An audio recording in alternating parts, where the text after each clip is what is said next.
Hi, my name is Chris Brennan. You're listening to the Astrology Podcast. This episode is recorded on Monday, January 29th, 2018, starting just after 3 p.m.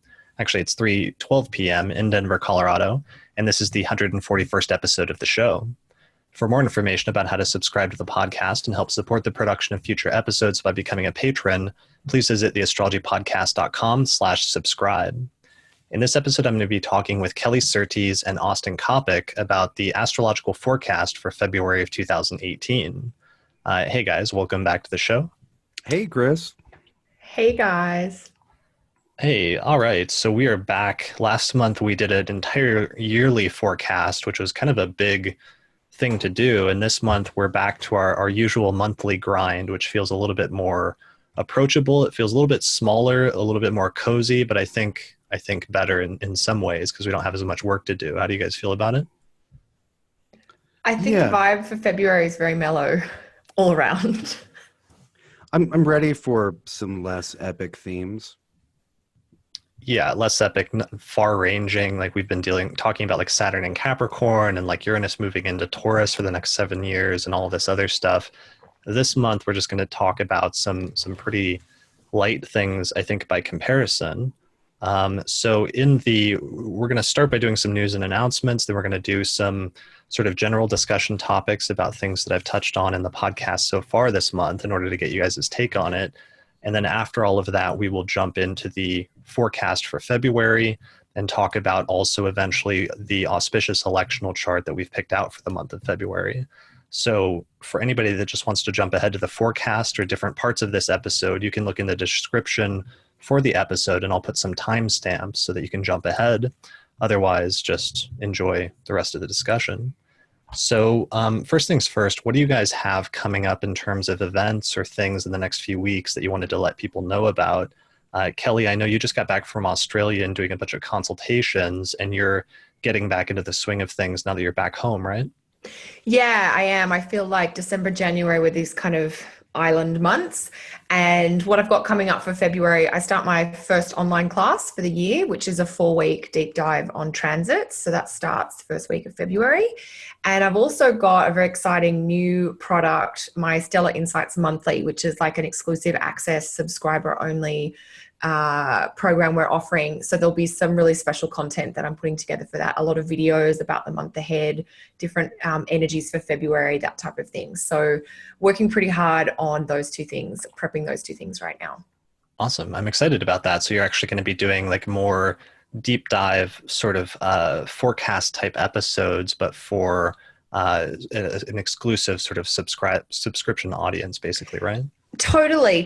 I mean, I always say I just have so many ideas and so much to say. And I just thought, why not create some really good content, use the video format, which I've been wanting to do more video for a long time.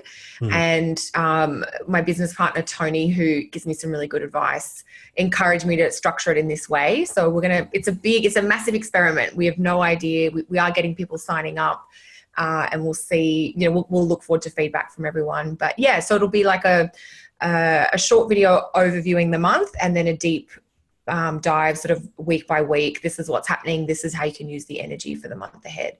And people will be able to access the content. If you don't know a lot about astrology, I think about my 3 sisters who are very interested in astrology, but don't know a lot of the technical stuff. So you don't have to know the technical stuff. I'll be doing the hard work for you. And then if you do know your chart, there'll be some check your chart tips where I'll sort of say, this is how you connect it to your chart. This is how you find out where it, specifically is for you. So I don't know, Austin, you might find this too when you share astrology in a more broad sense, that you've sort of got 2 levels in your audience where you've got the more interested enthusiast, but then the more serious person who might have their chart. I don't know if you've noticed that. I'd be curious to hear. Yeah, that's a pretty key distinction. I think we probably both think about that when we're writing. Like, will this be interesting for somebody who knows what a Mars-Venus square is, while at the same time also be comprehensible to someone who doesn't know doesn't know the technical part of it. Yeah.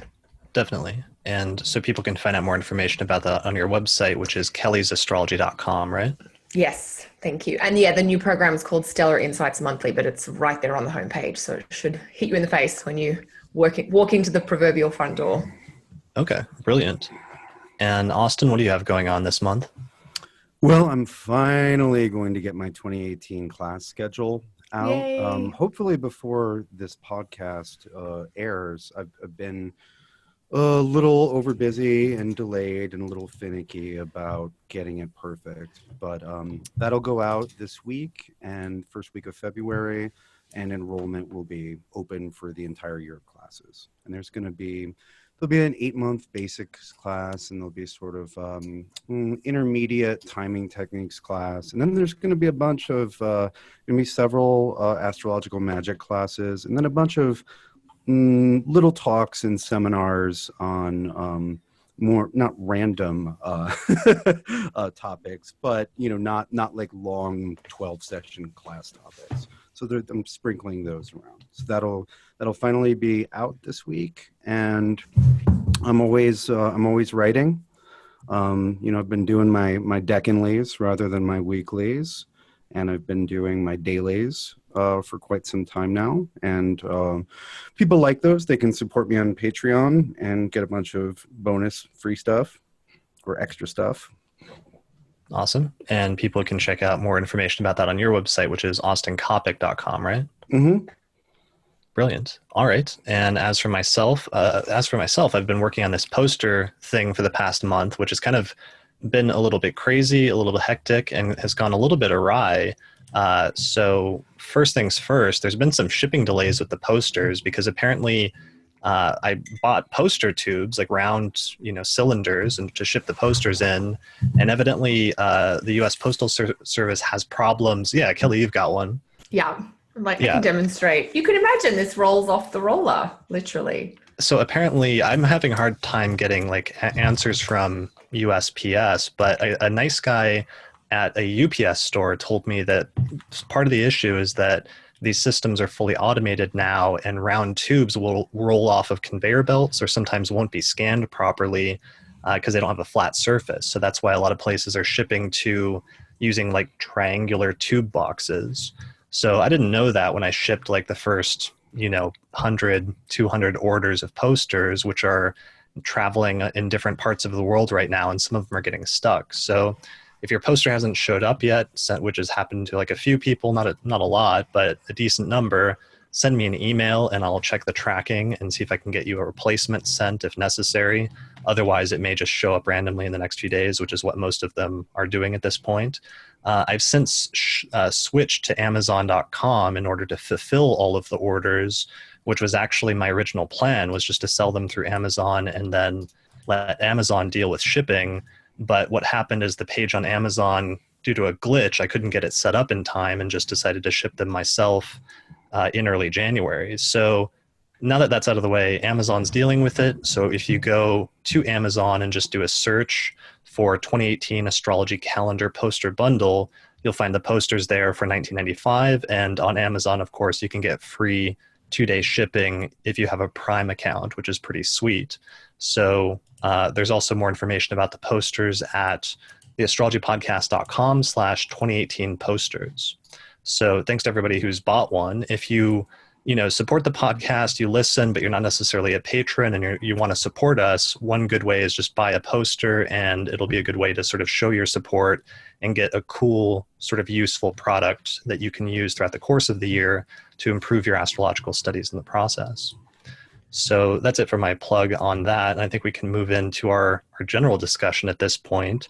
So there were a few topics that I've dealt with, a few actually interesting and important ones that I've dealt with over the past few weeks since I talked to you guys last. There's one that I want to talk to you about, which was the episode I just released today, which is on Jung, but I just actually remembered the other episode I was curious to get your opinions on that I did, which was the topic, is astrology becoming more popular? And I was actually curious what you guys thought about that question, or if that's a question that either of you had ever considered or have an inkling on one way or another. Yeah, it appears to be more popular. So you think it certainly looks like that, yes. That it's becoming more popular in society in general? Yeah, or maybe I don't know, maybe some people are just realizing how popular it always is. You know, when you look at statistics on, you know, people who read horoscope, or, you know, how many people read horoscope columns, even at times where, you know, astrology was largely shunned, you know, you have this giant percentage of the population of the United States who does read horoscope columns.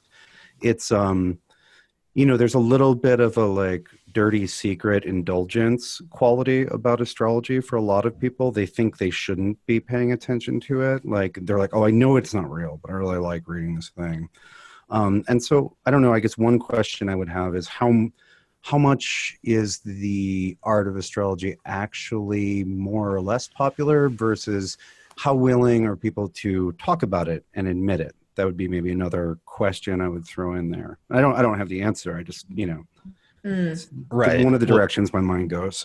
Yeah, I mean, because that's important, because there has been this success of like science education since the 1960s and 70s. I feel for a lot of people that have like a basic high school education or even college education, would almost, can't think of a better term, but almost like inoculate you against taking astrology seriously on some level, just in the presumption that it's not, or that scientists have looked into it and it's false, or because of, you know, dumb things like the zodiac controversy, which is supposedly disproven astrology, or other things like that. And I often wonder if that's not part of the thing underlying the tendency you pointed out to, where sometimes people have this reticence towards saying, yeah, you know, I'll read it, but, you know, maybe not taking it too seriously, or having almost like a, I don't know, like a reluctance or some sort of feeling underlying that of resistance, despite it otherwise making sense.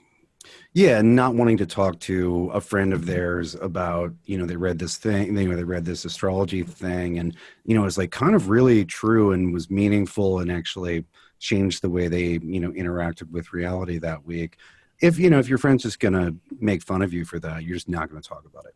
And how, you know, again, when you look at the statistics of how many people engage with astrology in some way, you know, read, consume it, for lack of a better term, versus how many would talk about it publicly and say, yeah, I don't know, I think there's something there.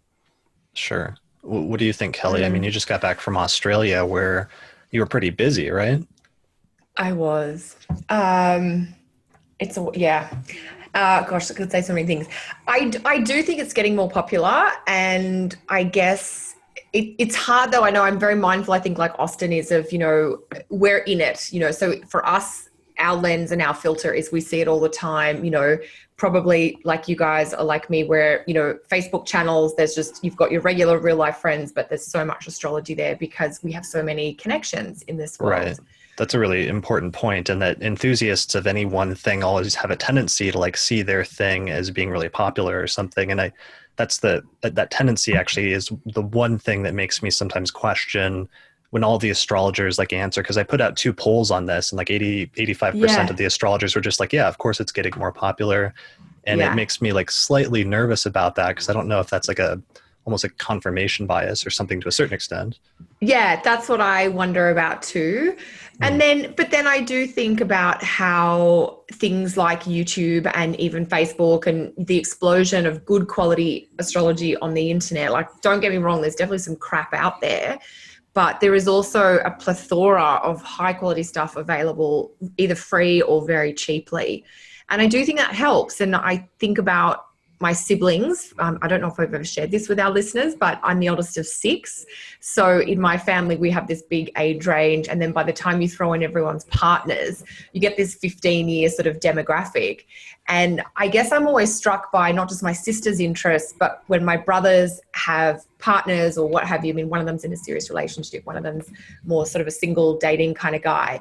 And, you know, everybody wants to know about astrology. But I think part of the reason that it's becoming so popular, or my take is that it is becoming more popular, is that people are increasingly interested in themselves. And astrology is a wonderful tool to kind of try and figure your stuff out, not just where your golden talents and how you can, you know, hit the highs are, but to get a really honest appraisal of who you are, where your life can be in flow, and where there might be some blockages. So yeah, being mindful of the bias, but I do even Chani Nichols, to sort of quote or name drop her, think about the success she's having in the mainstream media as well. And whenever you see an astrologer that you know is really of substance, that seems to be breaking through, where they're treating her with a level of respect, I think that's always a good clue that the work we're doing is reaching people, and maybe there's enough of us doing it to a high enough standard that we're generating more respect for this craft that is often misunderstood. Sure. Yeah. And that was when I talked to Dana Nichols and Jessica Lenyadu about this earlier this month. That was part of the conclusion we came to, is it's growing partially because it's starting to now, there's representatives of it that are making it sort of more diverse in some ways than it used to be. And it's reaching audiences that perhaps it didn't necessarily reach before. And that's part of the growth that's pretty tangible that you definitely can see within the community, I feel like, over the past decade or two. Absolutely. And I think even just the fact that people like ourselves are making a really, I don't want to say we're making an excessively good living, but we're able to support ourselves. We're able to contribute to our families, to our partners' lives through making our living with astrology. And I think that means there are more people wanting to pay for the quality, not just that we provide, but that our peers provide. And it just feels like there's more and more of that, which to me, I can only interpret as there's more and more people wanting that. Sure. Yeah, let me add a few things. One, I'm really glad that you spoke to the astrological content that's available for free on the internet these days, Kelly, because, it kind of used to be that there were newspaper horoscope columns, which were often written by people who weren't astrologers. Yes. And that's still sometimes true, but much less true. But, I started blogging, doing, astrology blogging in 2005, and there wasn't a lot then. And so since then, that was 12 years ago, there's a lot of really good content. There are a lot of really good astrologers writing in a variety of ways at a variety of levels. And so, it used to be that if you wanted, quote unquote, real astrology, you would pick up the Mountain Astrologer once a month. And that's still a good thing to do, props to the Mountain Astrologer. But it's not, it's not one of the only places to get it now. And I think that Right. there's this sort of middle ground in astrology, sort of between between what we do at conferences and how professionals talk to each other and a daily horoscope, that I think that my writing often occupies that middle ground. I think this podcast in many cases occupies this ground, where it's not simplified down to the point where it's intellectually uninteresting or repugnant, but you don't already have to be an expert to be engaged. And right. I also think, remembering back from when I thought astrology was dumb, simply when you get into that middle layer, you realize that even if you think that, if you come into it with the idea that the central hypothesis or thesis of astrology is inaccurate, you do get the sense very quickly that these aren't a bunch of dumb people who are doing astrology. Astrologers, there's some dumb ones, just like there are for anything.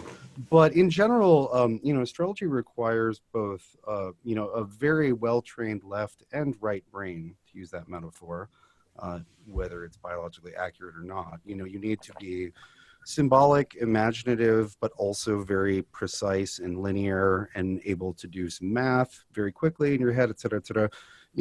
And so you're like, oh, it's just a bunch of dummies. Just, if someone listens, for example, to this podcast, they might think that we're wrong. But the problem isn't, a sub 80 IQ. Mm-mm. And I think that surprises people and lets them know that, oh, this isn't, this is something that smart people think about. And just the smallest amount of historical research will also show you that smart people have been interested in thinking about astrology for a long time.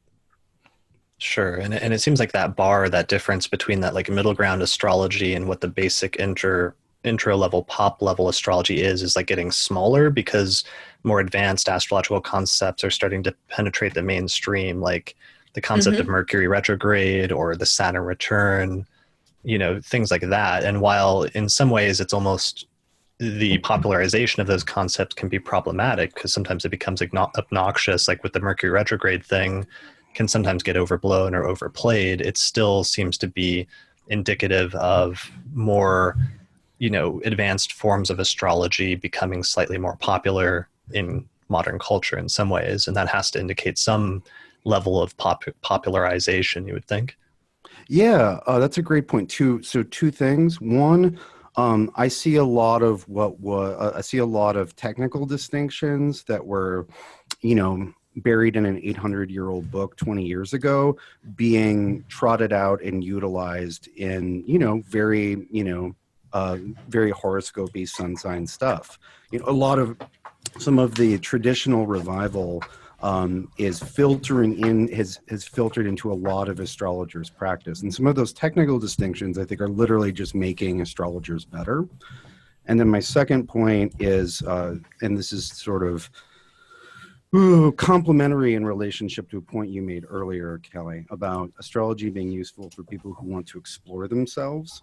I also think that people are interested in doing a little work remodeling their idea of what reality is and how it works.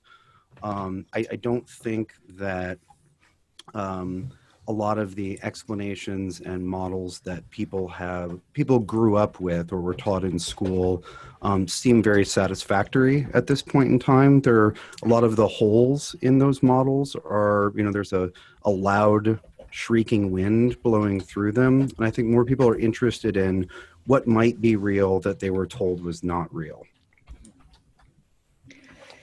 Yeah, that's a really beautiful point, Austin.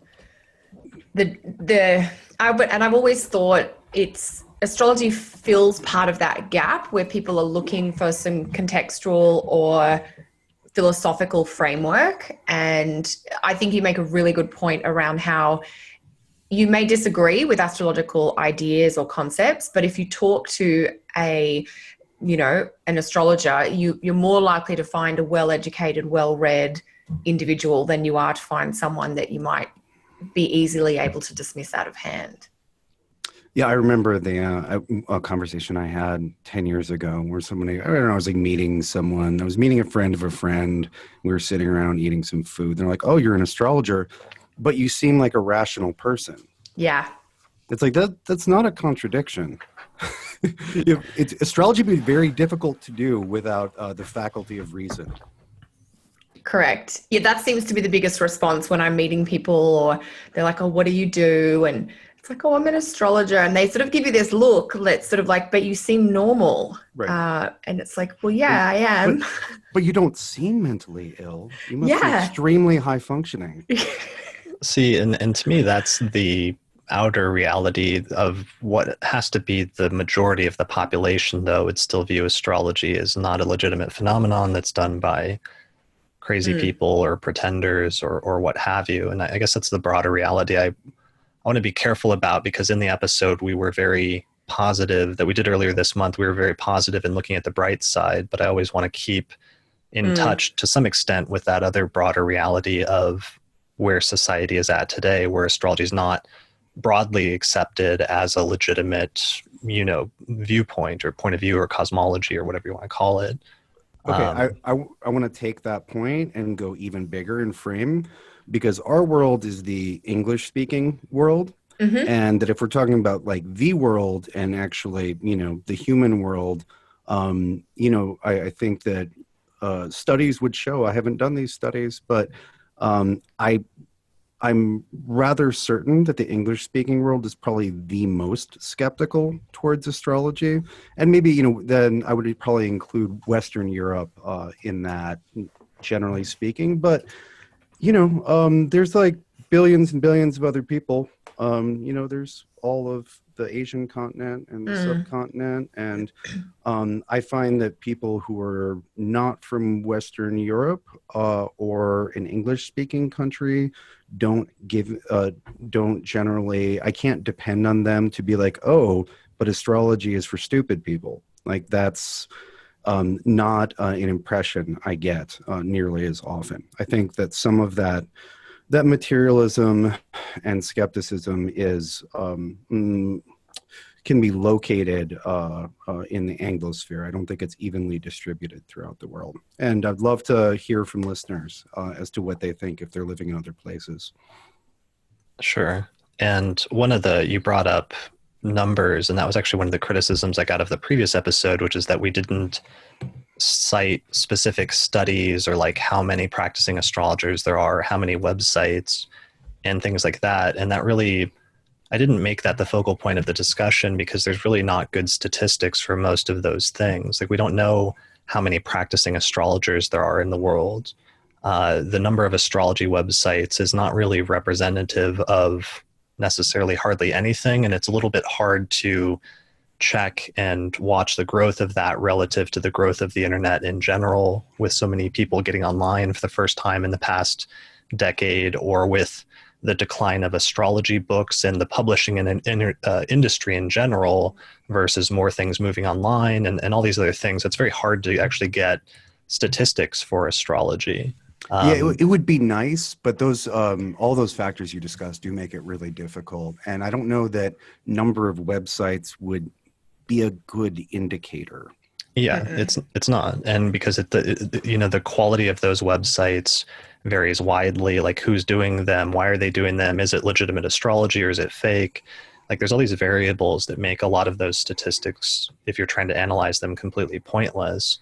And so that's why I prefer to just talk with astrologers to get what their subjective sort of viewpoint is and like what they've considered in terms of things they've seen where it seems to be growing or becoming more popular in their subjective experience versus areas where there's still resistance or opposition or areas even of decline.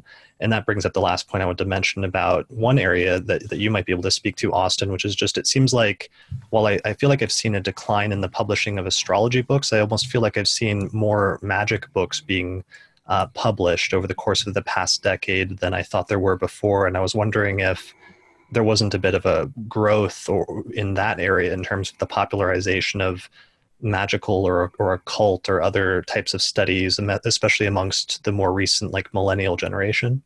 Yeah, it certainly seems like that. I mean, there were a lot of mass market Llewellyn, Be a Teenage Witch books in the 90s. So right. I don't necessarily know that there are more occult books being published now. One thing I can say is that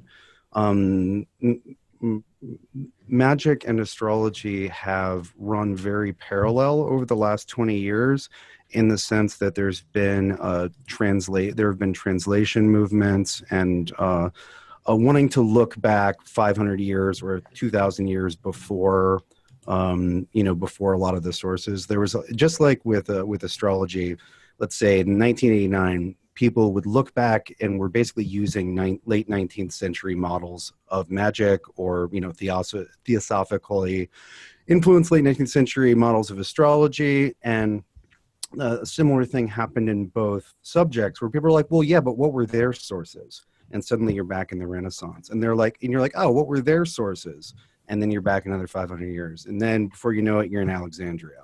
And so that's been happening. And the magics have been getting better, just like astrology's been getting better by reintegrating some of that old, good, juicy material. Sure. And, they're not necessarily one and the same because most astrologers, I would say, don't have any background or training in magic or anything like that. And there's not, even though there's linkages historically or even currently between the two, they're not necessarily fields that exactly overlap, even though they can. But, like Kelly and myself, I don't think, Kelly, you have much background in that field, right? Not a lot, no, just a very dabble. Yeah, so it's like I'm a working astrologer with only a tiny little bit of experience with the magical side of things. Right. to be different from Austin. And yeah. Yeah, and I think that's important because the general public might not know that. They might just like lump it into one general category of whatever, wacky occult stuff that some people do. But yeah, it's just interesting to see that as another field where there may be some popularization at the same time. Yeah, they're definitely, especially the last maybe 2 years, I can really see there's sort of been a reinvigoration of the what people call the chaos magic movement, which was sort of like the late 70s punk rock of magic, where it's sort of punk rock, but reading 2,000-year-old texts has been the more recent version. And I would say, like astrology, the cracks in the dominant paradigm or worldview are enticing people to look through them and see what's on the other side. And astrology is one of those things, and magic is another. There are, of course, others.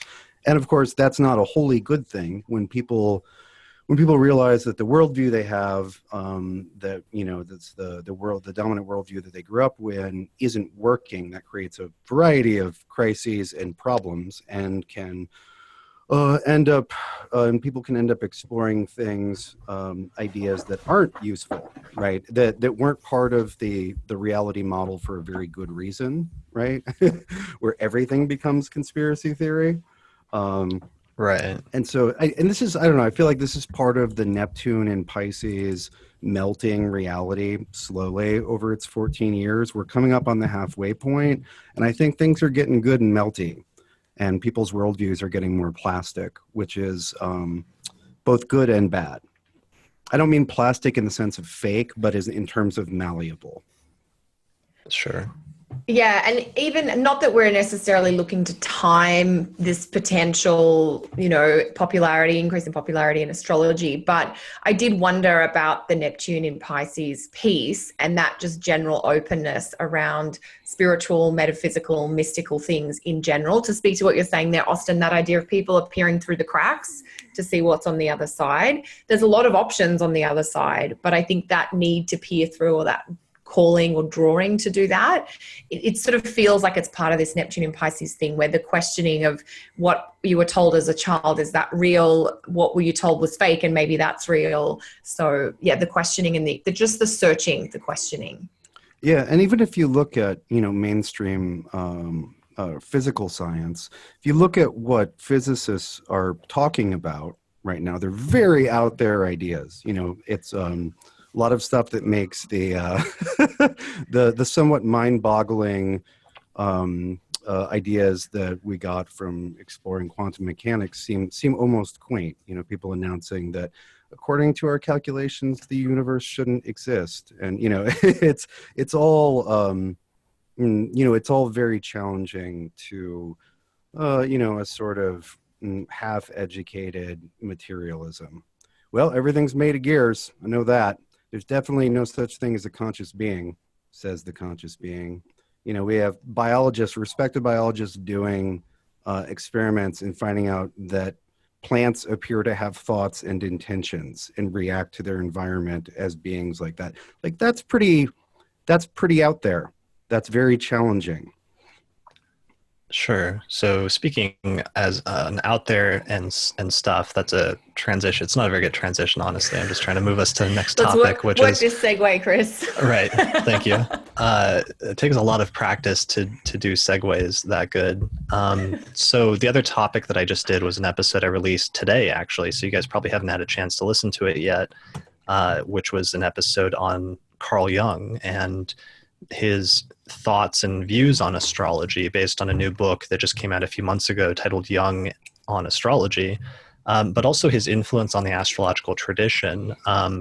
This is something I was really interested in because I was really into Jung's work and his theory of synchronicity, and I wrote a term paper on it back in Kepler around 2005, right at the same time as I was getting into Hellenistic astrology. So I would have probably continued on that route of focusing on Jung and being really interested in his thought and his work if I hadn't gotten deeply sucked into Hellenistic astrology and went off to live at Project Hindsight at that time to study ancient texts and work on my book for the next 12 years.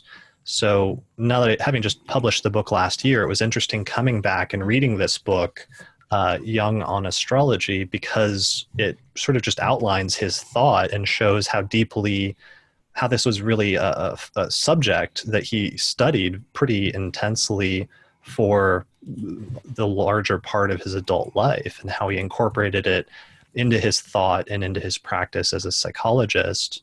So I just wanted to mention it to you guys. I mean, have you spent any time either studying Jung's work, or I guess most people's introduction to Jung is usually through intermediaries like Liz Green or Dane Rudyard or people like that. Kelly, I mean, have you been influenced at all by his work, or what are your thoughts on it? Oh, absolutely. Absolutely. I mean, my background in counseling and therapy sort of blends that a little bit too. But yeah, I mean, Jung's understanding of archetypes and the elements, whether we like it or not, whether people agree with it or not, a huge amount of elemental archetype information that is in astrology today is fully informed by Jung's ideas on those types, if you like, the watery type, the fiery type. And you're right, Chris, whether people get it through Liz Green's work or whether they've got it directly from reading and exploring Jung, it's a huge component. And I think the point you make is really interesting, which a lot of people don't realize, is that Jung deeply looked into astrology. And in fact, part of the rift with him and Freud, because they were very close for a very long time, part of the rift that pulled them apart was Jung's interest in things like astrology and the dreamscape, the dream world. And Freud just couldn't make that leap. He didn't want to go into that more imaginal realm, which Jung was so passionate about. Right. You can really see that actually in some of the excerpts they have in this book from some of the letters between Jung and Freud, where Jung is like, this guy that's 20 years younger than Freud, and he's trying to like convince him that this astrology thing is really interesting and like you should look into it for this and this reason. I think you'll find it useful. And I'm sure Freud was just like, thinking his protege had just like gone off and gotten lost in this weird realm. Yeah, Freud's like, it's all about the parents, mate. Exactly. There's nothing else. So the letters between Freud and Jung are really interesting, and they do reveal Jung's passion for astrology. And then I believe there's a study that Jung did in the 40s or 50s looking at synastry connections between married couples to try and find out astrological indicators of couples that would stay together for a long time. And some of those links, like, sun-moon aspects, for instance, or sun-moon ascendant aspects, are kind of commonly accepted today as really positive indicators of astrological synastry, but it came out of a small research project that Jung did. Right. That was really actually something we didn't get a chance to mention in that episode, because his conclusion from that was actually really weird, because he concluded that like his own expectations were influencing the outcome of the test. And so he ended up just deciding astrology was divination, or that there was too much input that the observer could have in terms of their expectations, so that it wasn't actually working out as a statistical test in terms of his conclusions to that. Yeah, that it wasn't as objective as he'd hoped. He was feeling that he was having an influence, or his bias was coming through. Right. Yeah, and Austin, you said that before the show we were talking, you said that you thought it was weird that I had just released that episode today, because you had recently also synchronistically just started picking up Jung and looking into him again or something, right?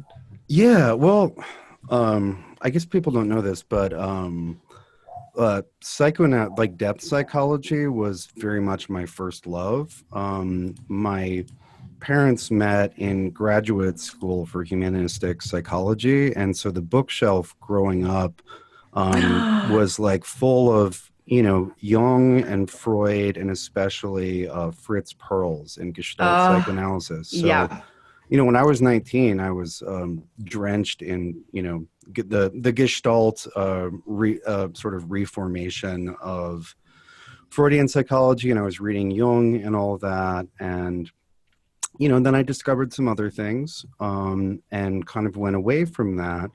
But recently I've been kind of wanting to come back to some of those depth psychology models, especially that of Jung, because Jung seems to be having a moment ever since the release of the Red Book a few years ago. People are rediscovering Jung.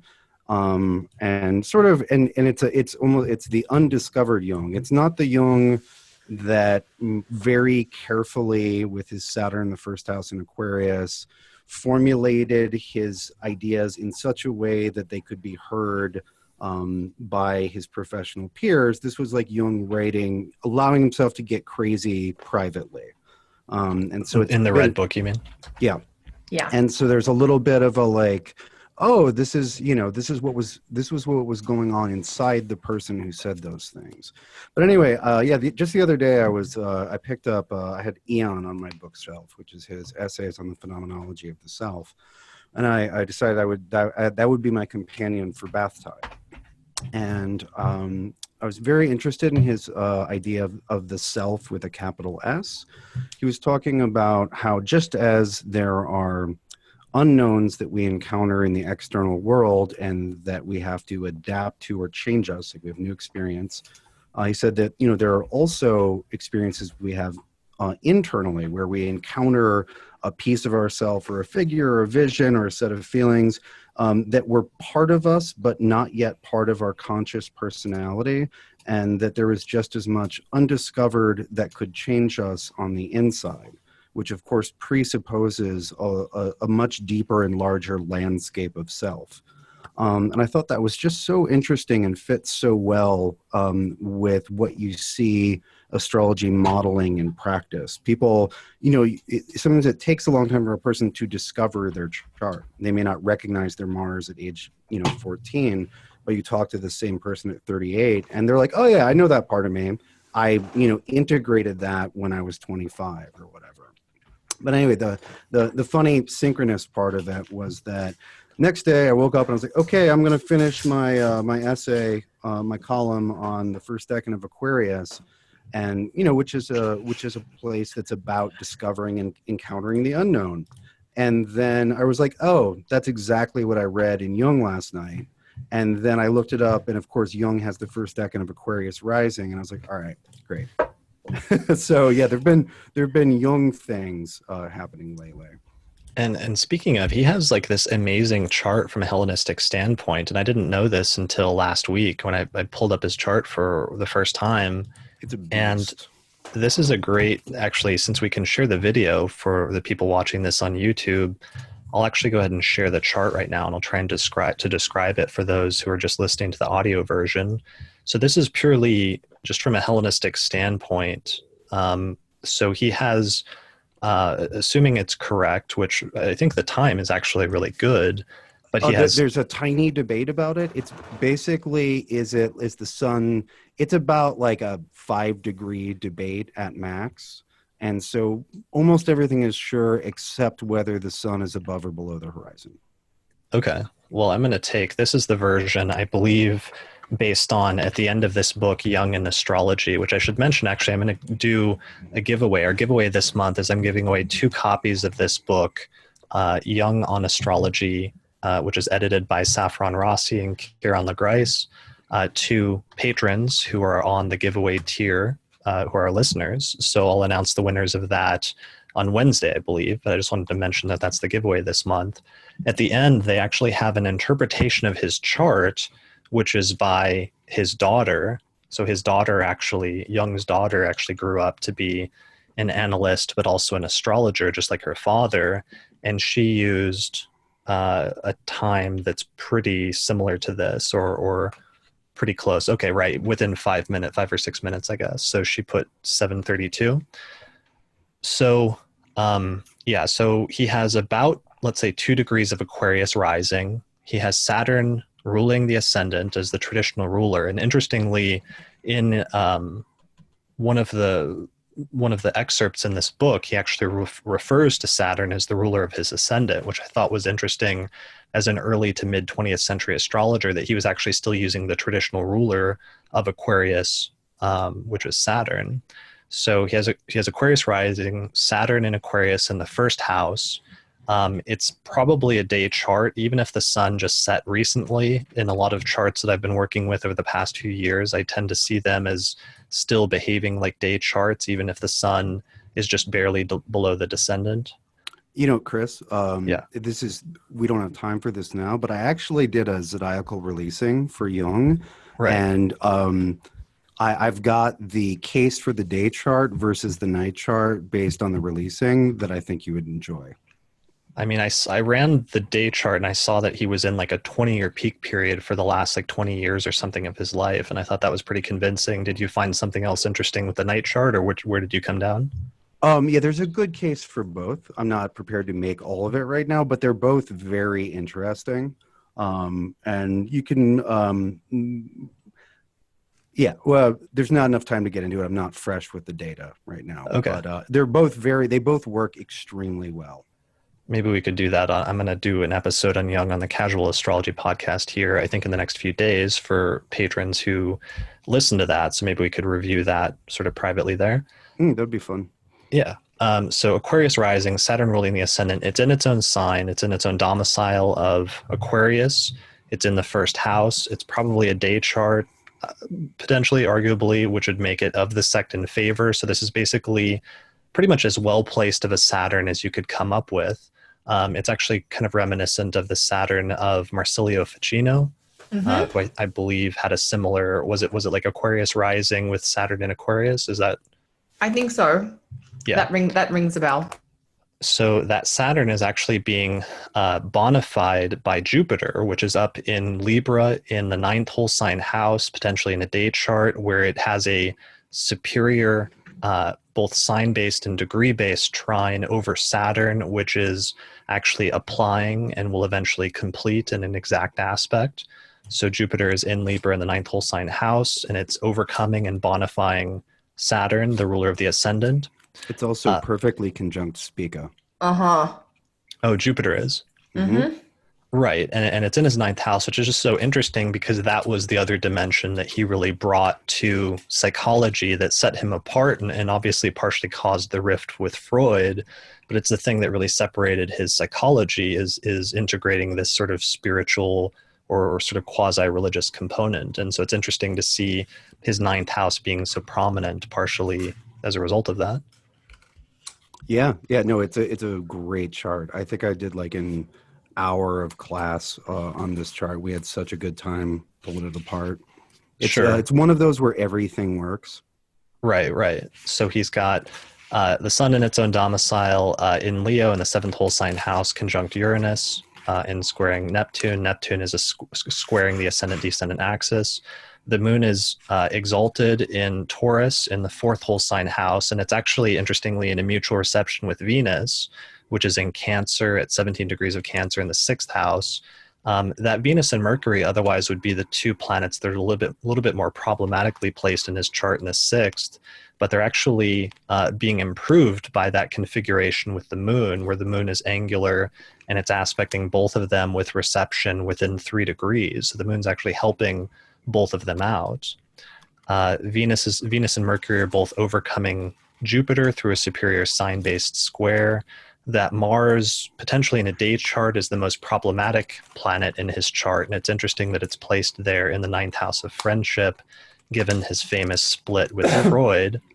But that Mars is otherwise really well placed, and even its condition as the more difficult planet in the chart, according to sect, is being mitigated through the sextile with Jupiter, with reception, which is offsetting and helping to ameliorate Mars's condition significantly. Yeah, so there's just a lot of really great, at least from a traditional or Hellenistic standpoint, this chart has almost like everything going for it, and even the parts that are difficult seem to have some major like mitigating factors going on. Yeah, it's a good one. Yeah, so anyway. It's a very functional chart. Well, and that reminds me, the talk about Mars and Sagittarius reminds me of, of this segue. February. Very smooth, Austin. Thank you. Shall we? Is that our segue? Is it time to jump into it? Or do you want to? Go ahead. I feel ready, but if you'd like to discuss other things. No, that was actually the last thing. So that is a perfect segue. I just wanted to make sure. So we'll do a hard segue. So we're now jumping into the forecast. Oh, you're messing with my smooth segue. I had that. Sorry. That was on its way. My segues have to be awkward and forced. Otherwise, I just don't do them. So, all right. So we're doing our segue now at this point into the forecast episode. I just wanted to note the time so that I can get the timestamp down. So we're 50 minutes into the episode. Let's talk about the forecast for February. Austin, you were saying that the Mars in Sagittarius provides a good jumping off point for that. Yeah, well, so Mars is going to be in Sagittarius for all of February. And I was thinking about it the other day. I did a little writing on it. And, I was thinking about the various topics that, what does Mars do in Sagittarius? And I realized that, it being Mars in Jupiter's domicile, there's a certain heretical glee to Mars in Sagittarius. And Jung was also a very happy heretic. He was a heretic.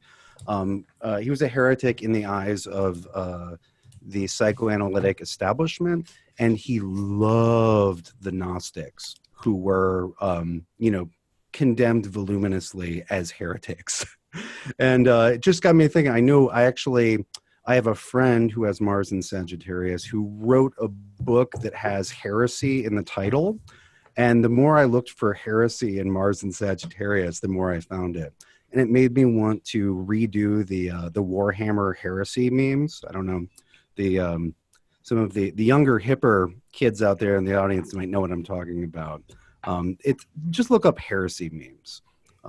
You guys are looking at me blankly. Yeah, so. we are Totally, neither young nor hip at this point. No, sorry, Austin. No, but okay. You're just revealing our nerdiness for the public, that's all. So, or just not the right kind of nerdiness. It's a tabletop fantasy war game. So less nerdiness and more the not the exact type of nerdiness that I was referencing. I'll have to save my Dungeons and Dragons references as well, I suppose. But anyway. I like that the Mars in Sagittarius as the happy heretic, or that idea, because Mars in Sagittarius is Mars bringing his significations and bringing the fight basically to Jupiter being the domicile lord of Sagittarius. And that's interesting because that's basically one of the main signatures this month is we're finally out of Mars going through Scorpio after it seemed like forever. How long was that? It was like 2 months, 2.5 months? Yeah, it was like from the 9th of December to late January. So it would have felt like 2 months, basically, December, January. Yeah, it's slightly longer than normal because Mars is already slowing down in preparation for the end of June retrograde. And so usually it's like 5 weeks and change. This time was a little over 6. And then when Mars moves into Capricorn in March, then it'll be a solid 2 months. And then after that, then we're in super slow town. But yeah, so that's a background. It's not that this is an incredibly martial month, but that is where Mars will be literally the whole time. And so in addition to, getting your happy heresy on, Mars in Sagittarius, I was one of the things I was thinking is that it really reveals the connection between purpose and motivation and action. With Mars basically needing Jupiter for fuel in Sagittarius, you've got to it's a good time to work on your why you're doing things. And it will also, of course, show how without a why, we collapse in the face of hardship. Yes, which brings me back to Viktor Frankl's Man's Search for Meaning work, since we're talking about early 20th century stuff today, I guess. Have you guys read that book, Man's Search for Meaning? Yeah, no. I read that 19 years ago. Yep. Yeah, way back. There's just a little bit there around the idea that if you have that idea of the Sag philosophy, if you know why something's happening, or you can have a sense of the larger context of something, you can handle almost any of whatever that thing happens to be. So he was in the concentration camps, and he was a psychologist. Well, he was a psychologist before he went in. So he had this different framework that he used to help understand his time and his experience there. And some of the people that were able to really handle or survive some of the horrific circumstances there were able to really tap into that larger conceptual framework of why or how, or, the motivation, as Austin's speaking to here with Mars in Sag. So that if you can figure that out, then you've got more chance of being able to push through the hard stuff. And there's hard stuff even when you're following your passion. And I think that's a fallacy that sometimes people think you know, because Mars and Sag could be a little bit collectively about what's your passion, and are you living your passion, and are you living your truth? And those things are all good to pursue, but don't do them thinking that it will be sunshine and roses all the time. A couple of other points though on the Mars and Sag piece. The last time we had Mars in Sag was in 2016 when we had the Mars retro Saturn combo. So this is a very different Mars in Sag cycle this time around. So a little bit more maybe benign than the last time, because I think we've talked on the podcast before about that very difficult Mars Saturn doubleheader in Sag in 2016. It's also the last time for most of this year that we will have Mars not in a Saturn ruled sign, because once Mars goes into Cap and then we're into Aquarius and then we're into the retrograde, and it's something like 9 months of this year, Mars will be just in those two signs. Yeah. So there's definitely some things to be mindful of with Mars and Sag, but I also feel like if you don't love a Mars in a Saturn sign, then you want to make the most of this vibe now. Yeah, I agree.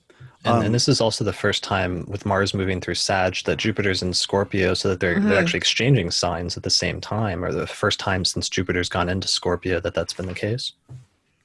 Yeah. Yeah. Yes. That can't hurt.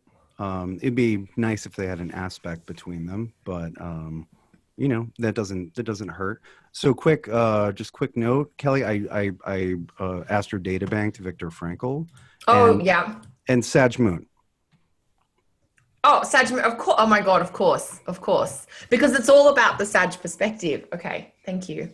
Yeah. Well, and that's funny because another writer who always emphasized the necessity of meaning and purpose, and how, you know, we kind of fall apart without that, was Friedrich Nietzsche, who is also a moon in Sag.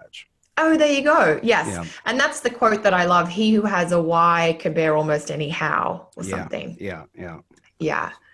So maybe that's the theme for this Mars in Sag cycle for our listeners, is get your favorite philosophers or your favorite quote, like get those as motivation tools. Yeah. Shore up your how, and maybe remember to shore up your why, you know, if the structure of that is a little, shaky. And if you have a good why, but you keep forgetting about it, maybe integrate a way to remind yourself of why you're doing what you're doing, you know, into your week. That's a great tip, because one of the thoughts I had about February as a theme is that it's a fairly Jupiterian kind of vibe. We've got this Mars in Sag, and then in the latter part of the month, we will have, not that I want to necessarily skip ahead, just conceptually as we take the big picture look, in the latter part of the month, of course, we have the personal inner planets, Venus, Mercury, and the Sun going into Pisces. Well, I would say it becomes Jupiterian. That's a good, yes, it's like becoming. I think we really have to clear the Leo Aquarius eclipse tunnel before it's going to feel too Jupiterian. That is a good point, because we do have a lot of Leo and Aquarius at the top of the month. I mean, and that's one of the issues that we ran into in doing the elections this month, or that Lisa ran into, was she said she really had a difficult time once you get to the second half of the month. All of the inner planets, the Sun and Mercury and Venus, move into Pisces, which is fine in and of itself. But then they all start squaring Mars, which is going through Sagittarius, so that Mars is in a superior square over the Pisces planets, which all eventually perfect over the course of February and March, which just creates a difficult sort of setup for finding a good electional chart during that time, just because it creates some tension between the square from Mars and Sagittarius to the planets going through Pisces.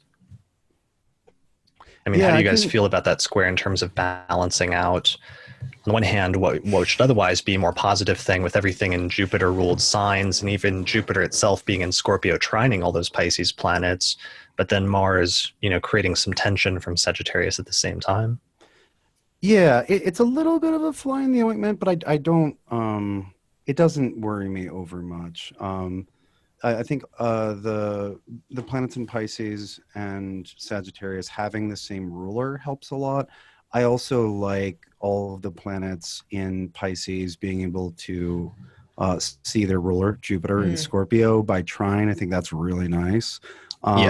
That's a huge mitigating factor. Yeah, and Mars and Sag just isn't that I mean, honestly, Mars and Sag is going to be, it might be a little loudmouthed at times and a little inflammatory, but it's like, honestly, the least threatening Mars all year compared to Mars in Cap, or retrograde Mars in Aquarius, or the Mars in Scorpio we just got done with. Again, that's like the least threatening Mars I see this year, except maybe the Pisces at the very end of the year. At the tail end. Look, I mean, the Mars in Sag is definitely that overcoming square. I mean, I think I got a new appreciation of that when Saturn actually left Sag at the end of last year, because you don't realize necessarily how heavy something is until it's gone. Right. Especially if you have a huge stellium in Pisces, perhaps, just hypothetically. Just conceptually speaking, possibly. Right. In terms of your historical studies and client That's work. right. And all things the like that. detailed objective research I've done on Pisces stelliums. Right. But the other side of it is a Pisces stellium needs a little bit of prodding to get its act together, like, to be productive. So technically it's maybe like a potential negative or problem, but in the context of the specifics of this, I think that it can just be a little bit of like fuel just to get going.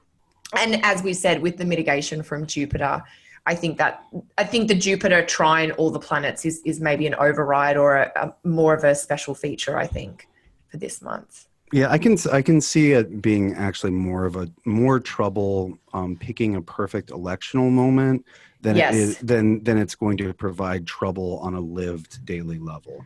That's a great distinction.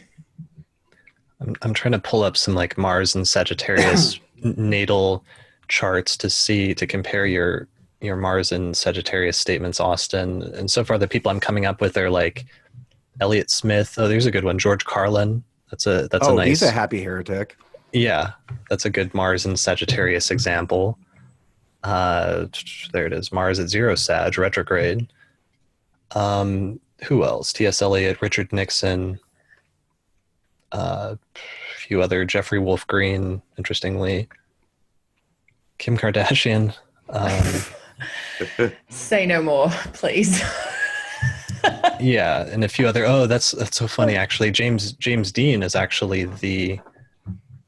Oh no, I was thinking of the other one. Never mind. So we're talking a lot about Mars and Sagittarius, and that being one of the major signatures for this month, and that being one of the things that really sets this month apart from last month, as well as the next few coming up, where Mars will be going through Aquarius and Capricorn. But we should probably, the elephant in the room this month really is the eclipses, right? Mm-hmm. Absolutely. And we actually have one that takes place like right before the month starts, but we should probably start and talk about that one a little bit, since even though it happens like the day before February begins, it's still very much setting the tone for the first half of the month, essentially, at least, right? Absolutely. Well, it's the morning of the 31st, and it's a total lunar eclipse in Leo. Yeah, and for our Australian listeners, it's actually on February 1st there. So it kind of straddles. So I'm glad we're going to talk about this. Okay. Because it's a total lunar eclipse. It is, I don't know if we've mentioned this earlier, but the lunar eclipses this year are much more dramatic, and they're the total eclipses of the year. So this eclipse is definitely, one of my highlights as we head into February for sure. And what's the deal with it? There's some other like notable astronomical thing, or is that real, or people just like falling for? It's the supermoon thing. Is it because there's 2 full moons in the month, or is it because it is actually quite close? I'm not sure. Well, they're saying it's a go ahead. It's a blue moon and it's a supermoon, and it's like something else, maybe just an eclipse, right? So the blue moon piece will just be because it's the second full moon in a month, which doesn't mean anything. No. Right. You guys are historically very down on the blue moons. Well, it doesn't mean anything. It's only significance if you're using the modern calendar. Like it's arbitrary. It's not significant from a celestial phenomenon. It's astronomically. If you have have 2 full moons in the same sign, that's more significant. That's a real blue moon. Yeah. But the supermoon thing is real. It just means it's it's closer rather than farther. The moon gets a little closer, a little farther. The apogee or the perigee. And it appears visibly bigger to the naked eye. Yeah, I think it's a little bit closer. There's a little wobble back and forth. Okay. I just wanted to clarify that because it's like sometimes these are actual legitimate astronomical things and other times they're not. Like today, this was blowing my mind that I saw a bunch of astrologers starting to share this fake article that's saying that Pluto had been officially reclassified by the American or by the International Astronomical Union to be a planet again. And like there was I don't know, a handful of astrologers that were starting to share this. Like this was a thing that actually happened. And it was actually on the NCGR's page. Like the NCGR shared it, which freaked me out because then it was only a matter of time before like hundreds of astrologers were sharing it. But if you go to the article and actually read it, halfway through it links to its source for the American Astronomical Union. And then it takes you to a page that just says April Fools. So I guess they got in early. Yeah, it's not even in April. It's like February. So I don't know. This is something we got to be careful about. And I feel like as astrologers have to be proactive when there's some, sketchy astronomical thing that's being promoted as a big deal to really like get on that pretty early and shut it down as being not valid or not legitimate if it's not. Because that's, partially where the latest zodiac controversy came from just a couple of years ago now was from just some random blog that was just making up something and pretending as if NASA had made a new discovery. And then that generated the whole controversy that came over the next month or two. Totally.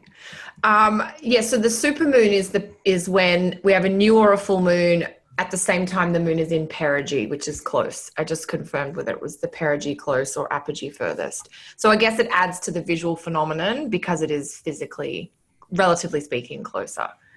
So we can respect the supermoon for sure, but the blue moon I think will sure. Except for the astrological version of the blue moon. Can we call that a blue moon if it happens like two lunations in the same sign, or do we need to come up with like another term in order to distinguish that from the fake blue moon?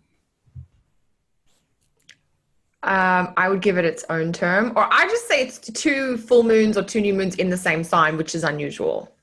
I feel like we need like a catchy phrase for that to come That's up with true. in order for it to like catch on. Because even the term supermoon, if I understand correctly, I'm under the impression that somebody attributed that name to the astrologer Richard Nolly.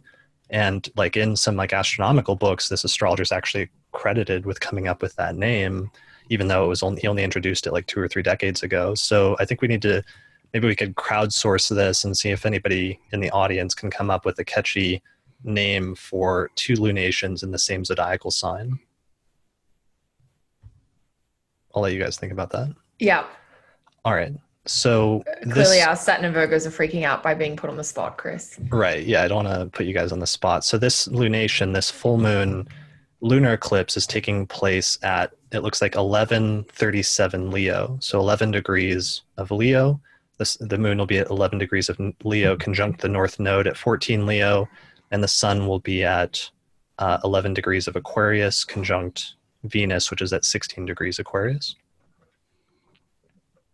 Yes.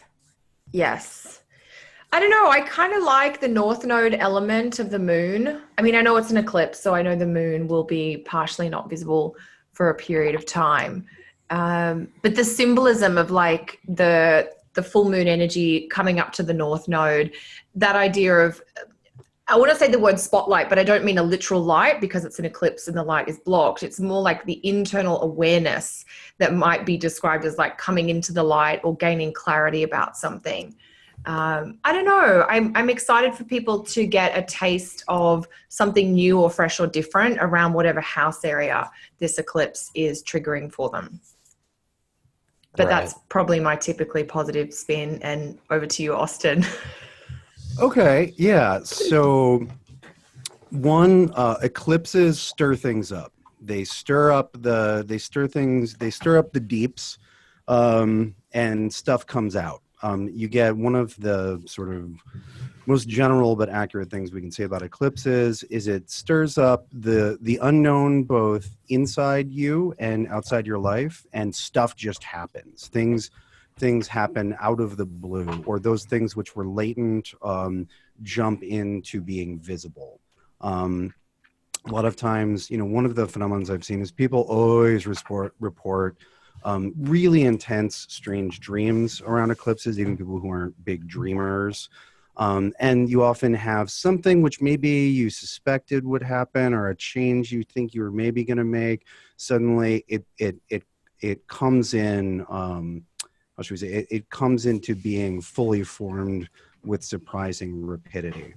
There's an emergence from darkness into light.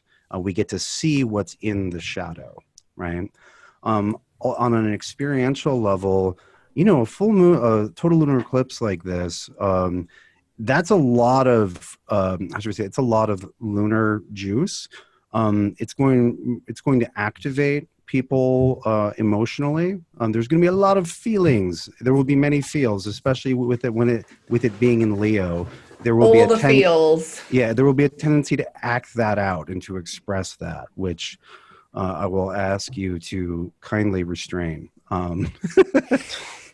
No, but on a psychological level, I think there's a lot of stuff that's asking to be. A lot of people are going to encounter parts of themselves, parts of their soul, parts of their self with a capital S, that is now time to integrate into how they consciously see themselves and present themselves to others. Leo is very much a place where we see the ego structure, the identity structure, and the way it's expressed. And in a sense, the North Node overfills that. It fills it beyond capacity, which is in some ways a challenge to make it bigger so all that fits. But and I as I've been writing about it and thinking about it, I think there's a lot of stuff that's going to come up, both the wonderful qualities you have that you don't necessarily know how to fit into your personality and own, as well as the kind of icky, gross, petty parts of yourself that you'd rather not identify with. I think that psychologically it's really asking you to figure out how to be more of what you actually are consciously. And in general, an eclipse like that is just going to stir up whatever house it falls in your natal chart. If it's in your fourth, look at family for the next 2 weeks. If it's in your second, look at money. If it's in your ninth, look at your spiritual beliefs and practice. If it's in your first, look at your health and your state. Like there's a very strong, how should we say, the level to which an eclipse, especially total eclipse, will impact the house that it takes place in your chart, I think should not be underestimated. What do you think, Kelly? Yeah, I think I agree completely. And I love the phrasing you used, Austin, around the stirring things up, because even that sort of James Bond phrase of like shaken, not stirred, this is really going to agitate things. And I do like the point that you made around, because it's in Leo, it's very much about the self. It's about that, the expression of one's ego. And are you doing that consciously or unconsciously? Are you doing it with awareness, or are you doing it in a way that's maybe driven by some sort of unconscious thing like a fear? But sorry, Chris, were you going to say something there too? Yeah, I was just going to say, in addition, or to add to that, in terms of the house placement, to really see this as a continuation or a culmination for many people of things that started last summer around the time of the solar eclipse, which took place in Leo in August. I think there's a lot of people where there were probably some events and circumstances that really started to germinate, or that there was a foundation laid for back then that might have even been a little bit obscure or not clear, that will probably come to culmination around the time of this lunar eclipse, because you're going from like a super new moon, which is basically the solar eclipse in Leo last August, to a super full moon now basically taking place in Leo here in late January, early February. And therefore, seeing it not as just like a one-time event, but sometimes more of a continuation of a sequence of events that leads all the way back to last summer. Well, and this is actually, I think that's a great point, Chris. And this is actually the dead center of the Leo Aquarius eclipse series, because we get another full installment in Leo and Aquarius over this third quarter. And then we have we have a bidding goodbye eclipse in about a year. And we had another one of these sort of halfway between signs and cycles eclipses that began last year. And so we're really, this is like in the thick of the Leo Aquarius eclipse series. We've got, there's plenty more to go, but a lot of the themes have been introduced. And like Chris said, I think that these things will start moving in a more sensible direction, or in a direction that's easier to ascertain, whether they're internal or external. And that, you should be able to figure out what the storyline is for these at this, with this second full installment. Right. And here's the chart for the eclipse. I can't believe it's been almost 6 months now since that eclipse, the great, American eclipse across North America, which we all, or so many of us, watched happen live, and that we spent so much time talking about in the lead up to it. I mean, one of the interesting things about that was just the reminder that sometimes, eclipses and new moons in general are often, the closing of one cycle in terms of the relationship between the sun and the moon and the beginning of another, but that sometimes that can be kind of muted or kind of low key in terms of, new endings and new beginnings, because typically a new beginning can sometimes be very subtle. I mean, sometimes it doesn't always like start with a bang, but sometimes it's something that starts very quietly and gradually and then eventually ramps up into something more obvious or more overt, especially when you get to, the other side of it 6 months later, where we're about to have a full moon or lunar eclipse in the same place. Yeah, and so I just wanted to jump in here with pointing out that this is basically, in terms of where people can see it, it's basically centered on the Pacific Rim of Fire. Be able to see it into sort of well into Eastern Asia and in Australia and in the more western parts of the United States. But it's really centered on the Ring of Fire. Okay. The Pacific Rim. Got it. All right. So, and that opens up the first half of the month. What else in terms of early stuff happening at the very beginning of February? Are there any other like major things that take place that we should talk about? I have an electional chart that happens in the first week of the month, so I could move into that unless there's anything else we should really focus on before we move on from the very, very beginning of the month. Well, there's Mercury enters Aquarius at the beginning of the month. Or actually, it might even be the very last moments. Yeah, it's the last moments. Yeah, the 31st of Jan.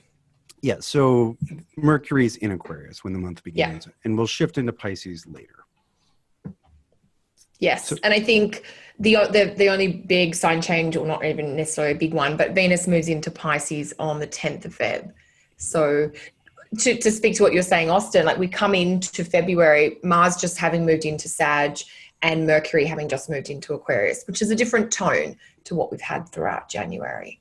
Yeah, I'm a bit sick of Mercury in Capricorn. I'm ready. You're ready for the next bit. Yes. Yeah, I got to get a new phone, so I'm happy about Mercury going into Aquarius.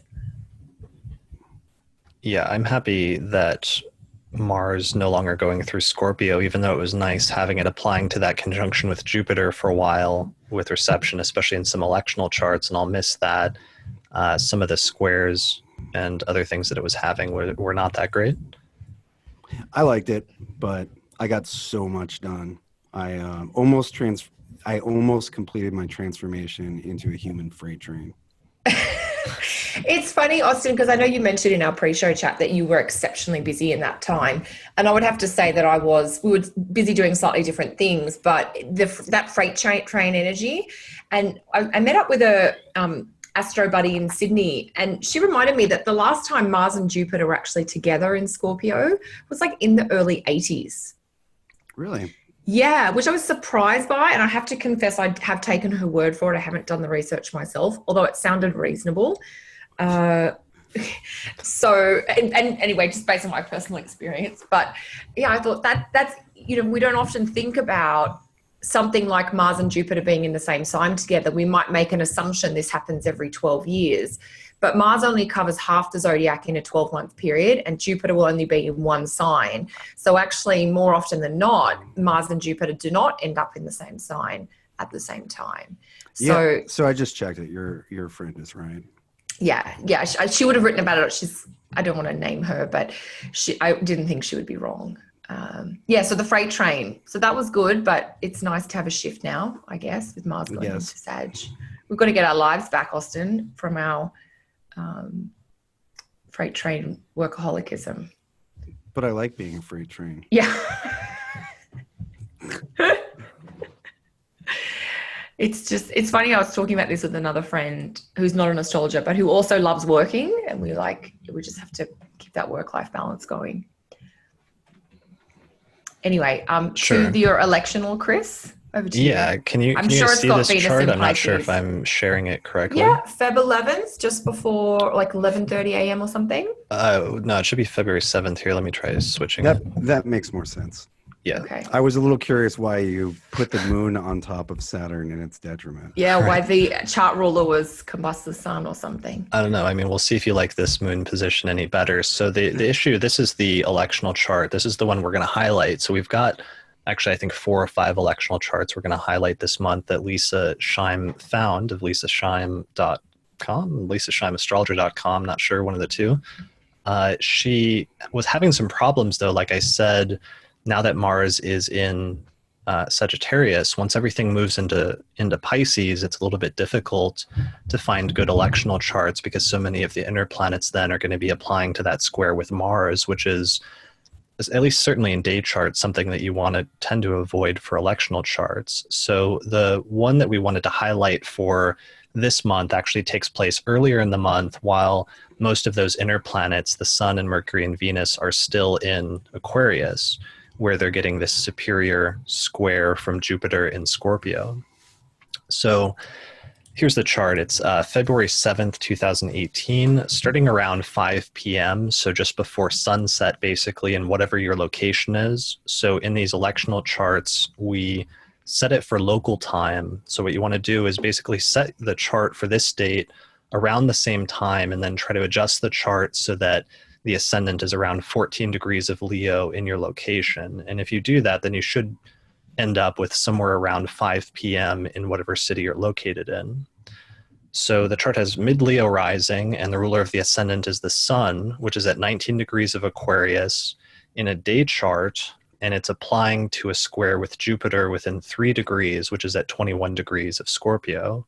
So part of the thing we're going for in this chart is that the ruler of the ascendant is applying to a benefic.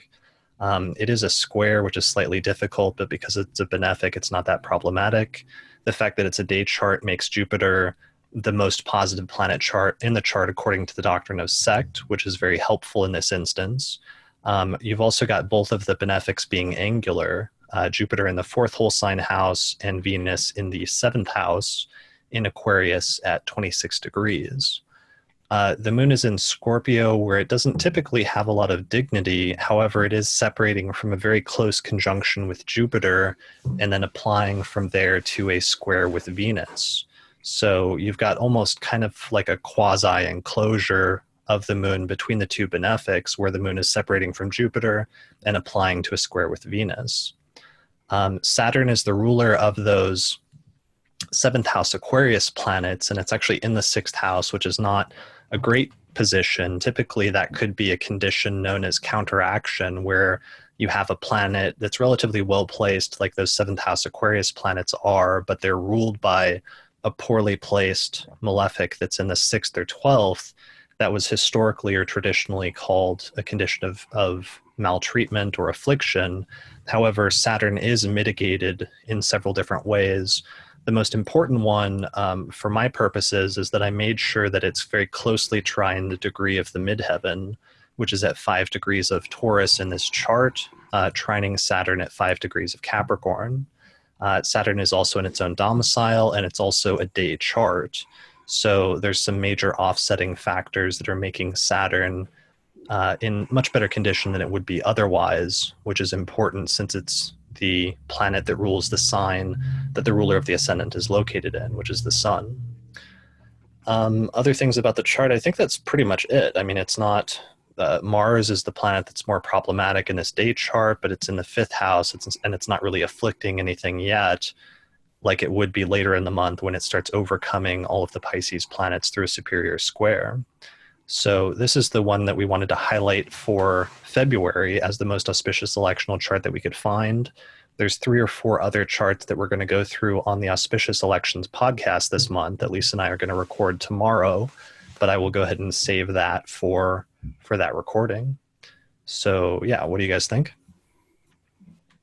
Well, it's nicer than the other chart we were looking at. Yeah, that was not a great chart. I should pull that up again and see how it compares. I mean, I do. I've had to do this in some of my own elections with the moon in Scorpio, where you wouldn't normally necessarily, I mean, there are some challenges, I guess, the moon in Scorpio, but to be able to put it right next to Jupiter, I think is a great thing. Yeah, definitely. If you're going to put the moon in Scorpio, putting the moon in Scorpio conjunct Jupiter and applying to Venus is going to be one of the more positive manifestations of a moon in Scorpio that you're going to find. Yeah, I think the only slightly better version of that will be the following month when Venus is in Pisces. And if it's possible that the moon can be like moving between Venus and Jupiter with Venus in Pisces rather than Aquarius. But obviously it doesn't exist in February of 2018. But yeah, to have the moon going between both benefics is great.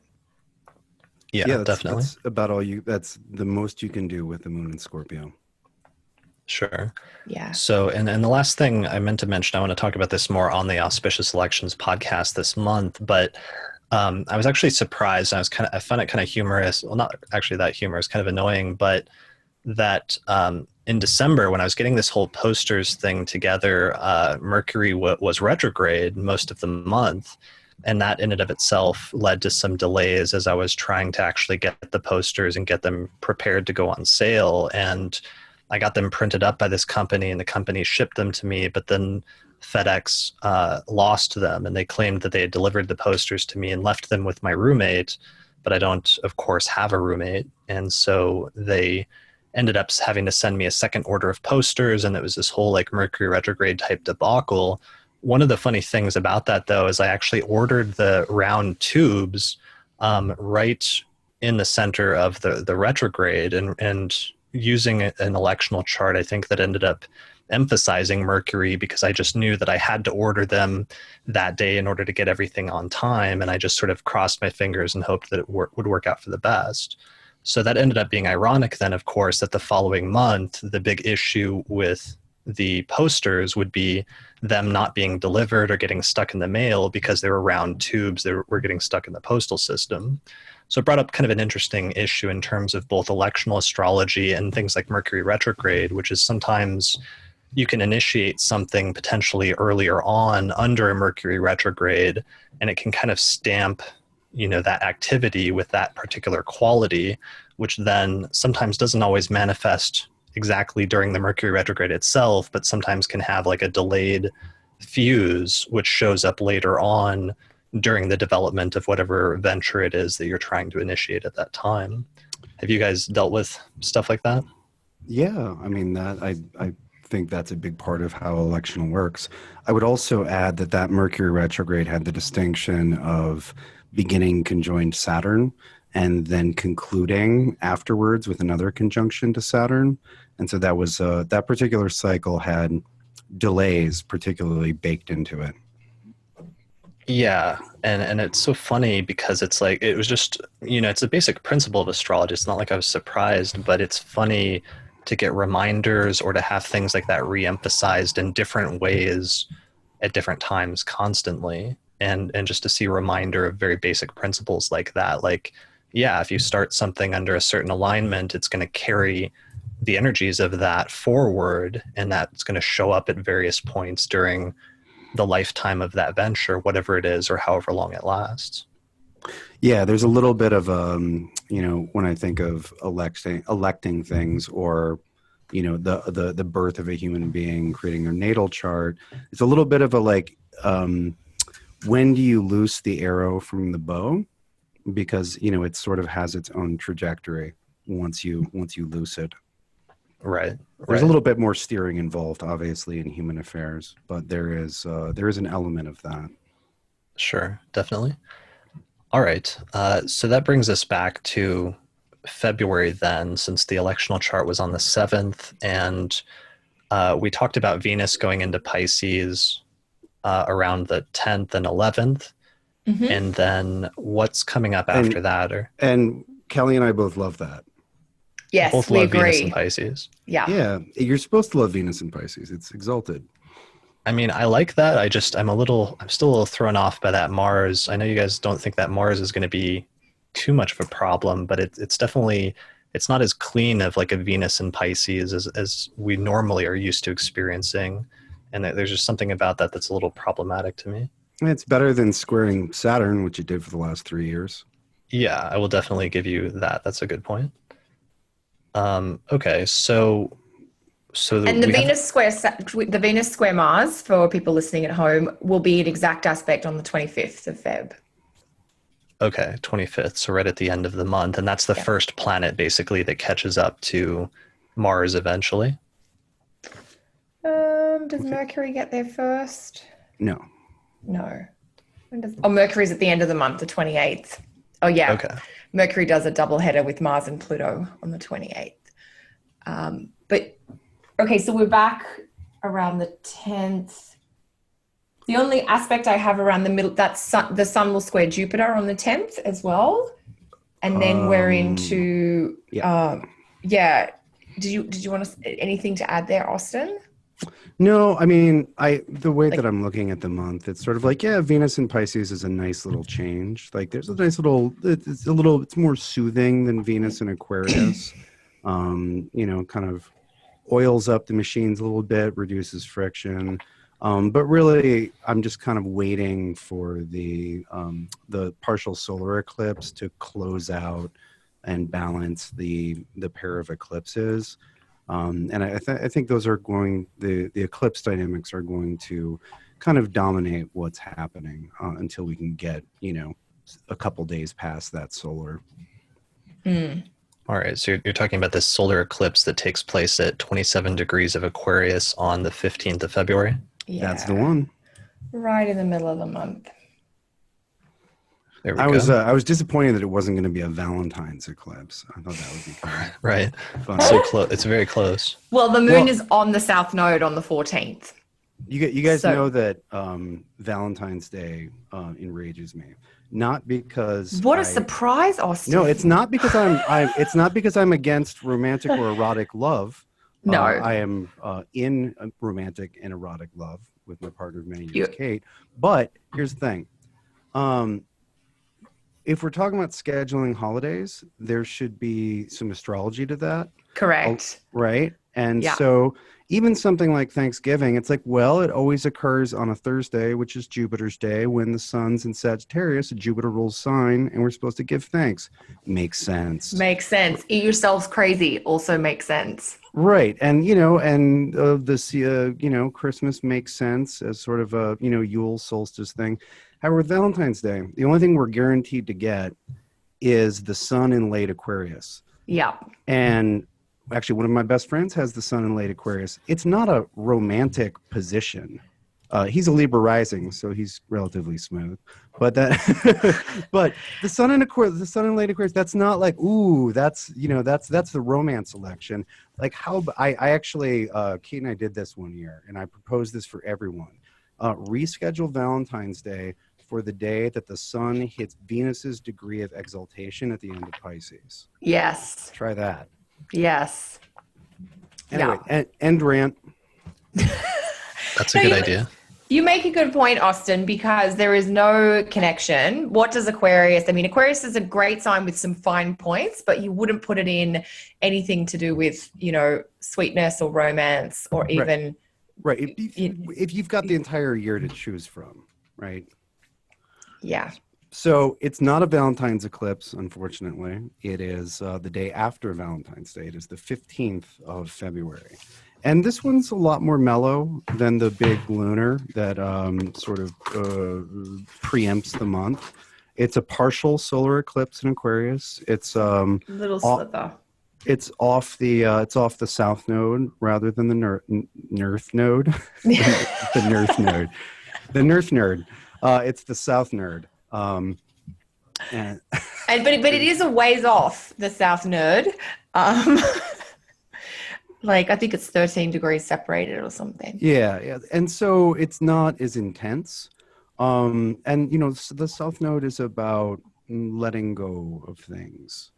I think what's interesting is that we have this sort of, relatively mellow, but kind of releasing, letting go of some stuff eclipse. And it's just a day and a half before Mercury makes a perfect superior conjunction to the sun, right? Which is also in the Mercury superior conjunction to the sun is very much a point of mental clarification. And, if we're talking about Aquarius, we should be talking about, what's up there in the winds. We should be talking about the mental layer of things. And so I don't know. I think a lot of people might experience this as an insight or series of insights that lets them kind of let go of some things. And I think it's going to serve to depressurize some of the sort of emotional thickness and intensity that the full moon, the total lunar eclipse in Leo sort of slathers over the first half of the month. Definitely. That makes a lot of sense to me. And it does look, because it's also a lot more easygoing with that square with Jupiter being one of the only thing that's really tightly sort of tied into that in terms of hard aspects is Jupiter's at 22 degrees of Scorpio and it's squaring the sun and moon conjunction at 27 Aquarius. There is a sextile from Uranus at 25 Aries, which is sextiling, sending a sextile ray to 25 Aquarius, but that's, not a problem. So yeah, I mean, it is much more easygoing compared to the lunar eclipse that precedes it 2 weeks earlier.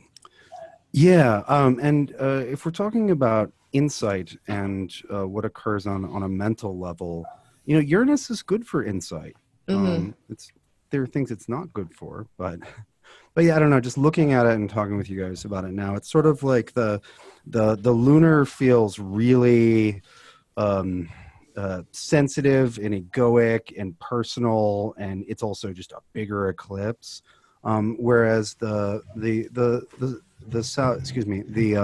partial solar feels much more mental and sort of detached and not so, oh my God, all the feels. There are a couple different facets of it that suggest a clarifying and releasing rather than an overfilling the cup.